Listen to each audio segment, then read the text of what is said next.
জানো বাইকে? হ্যাঁ, এক্সট্রা নিশ্চয়ই কিছুটা তো বুঝিয়েছে নিশ্চয়ই।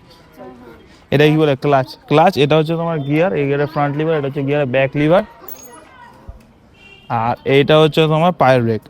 ঠিক আছে, তো পায়ের ব্রেকটা বেশি ইউজ করতে হবে ইনস্টিড অফ তোমার হ্যান্ড ব্রেক, কারণ পায়ের ব্রেকটা ন্যাচারালি কী হয়, পিছনের চাকার ব্রেক হয়। আর এটা কিন্তু ড্রাম ব্রেক, ডিস্ক ব্রেক কিন্তু না। ড্রাম ব্রেক ডিস্ক ব্রেক কোনটাকে বলে জানো? ড্রাম ব্রেক মানে স্কুটিতে যেরকম থাকে ওরকম, মানে তুমি যখন ব্রেক মারবে দেখবে দুটো ব্রেক শুকিয়ে এরকম চাকাটাকে আটকায়, ওটা হচ্ছে ড্রাম ব্রেক। ডিস্ক ব্রেক এরকম গোল গোল চাকা থাকবে দেখবে, এই তোমার যেমন হান্টারে রয়েছে গোল, ওগুলো হচ্ছে ডিস্ক ব্রেক। আর মানে ডিস্ক ব্রেকও পাওয়ারফুল ব্রেক হয়, কিন্তু ডিস্ক ব্রেক তুমি যদি হট করে তুমি প্রেস করো তাতে কী হয়, তোমার পড়ে যাওয়ার চান্সেস থাকে, কারণ ওটা হার্ড ব্রেক কিন্তু স্টেবল না। আর আরেকটা হচ্ছে কি হয়, এবিএস মানে anti braking system. ABS brake হচ্ছে তোমার গাড়িটাকে এরকম পাম্প করে করে দাঁড় করায়। ঠিক আছে, তো এটা কিন্তু ড্রাম ব্রেক রয়েছে, যেহেতু 100 সিসির গাড়ি, যেগুলো হাই সিসির গাড়ি, হাই ডিসপ্লেসমেন্টের গাড়ি, ওগুলোতে তোমার এবিএস থাকে বা তোমার ডিস্ক ব্রেক থাকে, ওটা ম্যান্ডেটারি, কিন্তু এইগুলোতে থাকে না। সেটা তোমার কী করতে হবে, এখানে পায়ের ব্রেকটা বেশি ইউজ করতে হবে ইনস্টিড অফ হ্যান্ড ব্রেক। তো পায়ের ব্রেক কোনটা? ওটা হচ্ছে পায়ের ব্রেক। তো তুমি পায়ের ব্রেকটা প্রেস করবে, এবার প্রেস করে যখন থামছে না তখনই তোমার হ্যান্ড ব্রেক মারতে হবে। কারণ তোমার স্কুটিতে কী হয়েছে, তোমার এখন কোন ব্রেকটা মেরে মেরে অভ্যাস হয়ে গেছে, হ্যান্ড ব্রেক অবভিয়াসলি এটাই তুমি মারো। এটা তো আর ব্রেক না, এটা কি, এটা হচ্ছে ক্লাচ।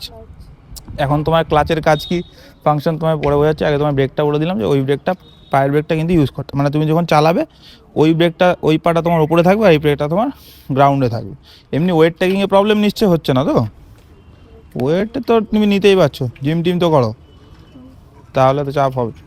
ওয়েট খুব বেশি ভারী লাগছে? ঠিকঠাক লাগছে? হাইট একটা এরকমই, হান্টারের হাইট কি এরকম না একটু নিচু? এরকমই হবে, কারণ এর থেকে এটা তোমার দেখো মাইলেজ বাইক যেগুলো হয় সেগুলোর হাইট হচ্ছে সব থেকে কমই হয়।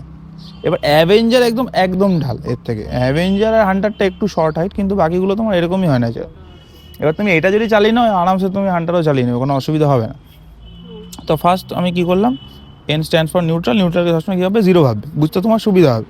এবার ক্লাচের কাজ কি, ক্লাচের কাজ হচ্ছে দুটো, একটা কি কাজ কি, ফার্স্ট গিয়ার শিফটিং করা, গিয়ার আপ করো গিয়ার ডাউন করো, সব সময় কিন্তু ক্লাচ ধরে করতে হবে, ক্লাচ প্রেস করে করতে হয়।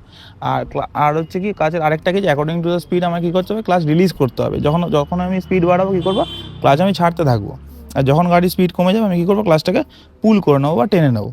বোঝা গেল জিনিসটা? আর এটা হচ্ছে গিয়ারের বললাম ফ্রন্ট, এটা হচ্ছে ব্যাক। তো গিয়ার আপ হচ্ছে কোথায়, ওপরের দিকে গিয়ার আপ হবে, আর নিচের দিকে হচ্ছে গিয়ার ডাউন হবে। ঠিক, মানে পিছনে যত আমি প্রেস করতে থাকবো গিয়ার কী করতে হবে, আপ হতে থাকবে, 1 2 3 4 এইভাবে উপরের দিকে উঠতে থাকবে। এই দেখো এই পার্টটা। এবার তুমি দেখবে হান্টারে দেখবে এই পিছনের এই পার্টটা নেই। কেন নেই? কারণ হচ্ছে স্পোর্টস বাইক, তো স্পোর্টস বাইকে থাকে না। তো তখন আমি কী করবো, দেখো এই যে এই দেখছো এই লিভারটা, এই লিভারটা ধরো আমি প্রেস করলাম তো ডাউন হয়, তো পিছনের দিকে আপ হয়। তো আমি ধরো এটাকে প্রেস না করে উপরের দিকে তুললাম, তাহলে তো জিনিসটা একই হবে, তাহলে আপ হচ্ছে, এটা দিয়ে ডাউন হচ্ছে। বুঝতে পারলে জিনিসটা?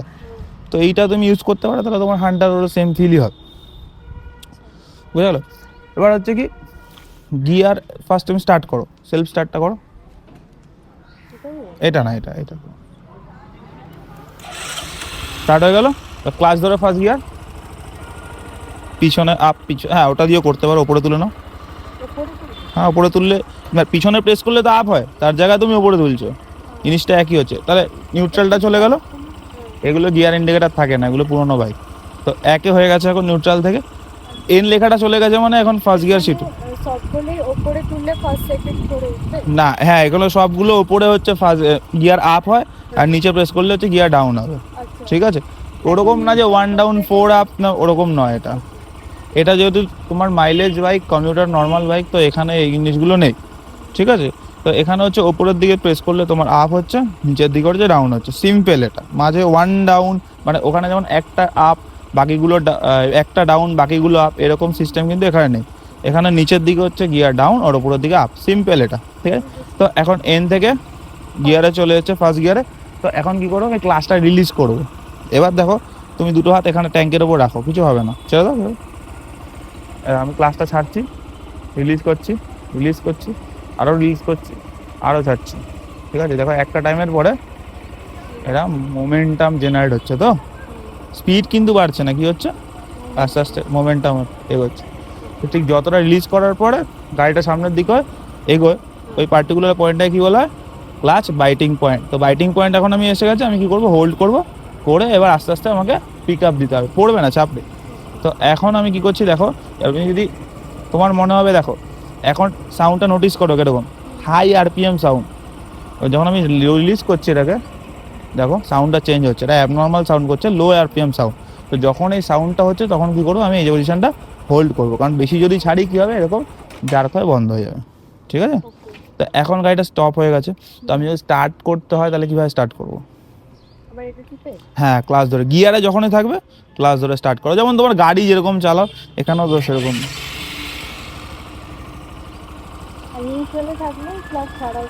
নিউট্রালে থাকলে ক্লাচের কোনো কাজ নেই, ঠিক আছে। এখন কী করছি, আমি আস্তে আস্তে রিলিজ করছি। চলো,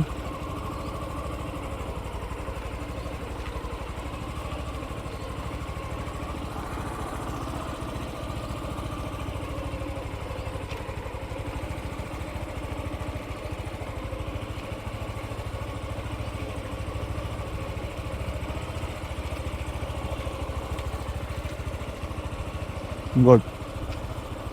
দেখো এখন কিন্তু উইদাউট এক্সিলারেশনেই চলছে, দেখেছো।